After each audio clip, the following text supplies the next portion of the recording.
Hey, what's up guys? So in this video, we will see how to check deleted messages on WhatsApp on the Oppo A5x. Now to do that, just open settings, then tap on notifications and quick settings.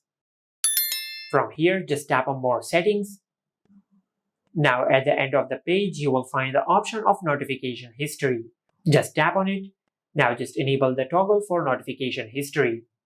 After you enable this feature, you will find all your notifications history over here. For an example, if you receive a message on WhatsApp, just like that, and if the person who sent the message just deleted the message before you see it, you will be able to find the notification over here. And remember that this feature will only show your notification history or the deleted messages after you enable it. This means that it will not show the messages you have received before enabling this feature.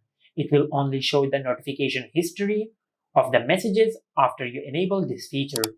And this is how you can check deleted WhatsApp messages on the Oppo A5x. Make sure to like, comment, and subscribe. Thank you for watching.